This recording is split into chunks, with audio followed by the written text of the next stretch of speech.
ปลามันก็ลายมันบ่ปลาเด้อปลาพาปนเลยโอ้ทางนั้นเก่าอีกแล้วโอ้มุนได้บ่โอ้ส่วนทางนั้นก็เอาแล้วผู้เลยเรียกหลวด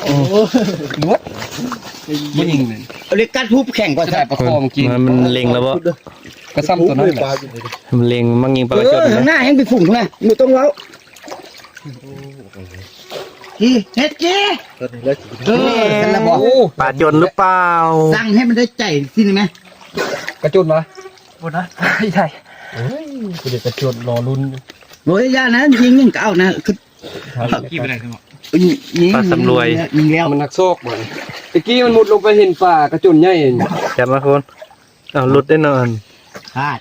แล้วนะใส่แตกวางปืนนี่นะ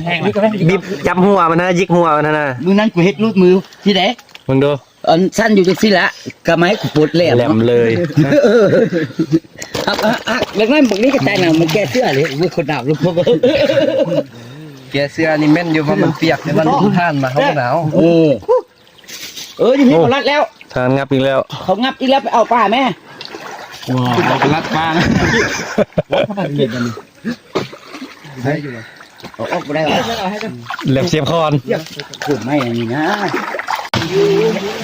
นี่ทุกคนปลามันนี่เนื้อกระเจ้าทองดูทองเลยเต็มบ่พอให้เก็บรอบสองมันใจเลยโอ้บะคอมันยังแห้งเลยมันยังแห้งนี่แหละมันแซ่บนะหักคอมันก่อนหักไหมโอ้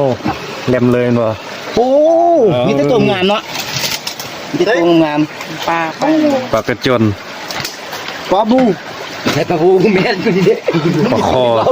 ไอ้บ้านไอ้เมื่อเขาเสียบหน้าตาหมู่บ้านเกินไปยังวะปลาสะดุปลากระจนปลากระจนบ้านกูห้องปลาคอหูปลากระจนตัวไหนเนาะสุดท้ายเลยตุยดีขนาดนะเสียบปลาคอไปตัดไม้อีกไหมพอที่บอกปลาอีไทยเนาะเนี่ยปัดเยาชมดีเลยมันอยู่นอนทุกคนวันนี้ก็ได้พอได้กินทีมงานทำน้อยเงินเนี่ยเจ้าวะเงินหน้าดิกล้วยจังลุงมากี่ข้าวปลาปลามันก็ลายมันบ่ปลาเด้อปลาปนเลยโอ้ทางนั้นเก่าอีกแล้วโอ้มุนได้บ่โอ้ส่วนทางนั้นก็เอาแล้วผู้เลยเรียกหลวด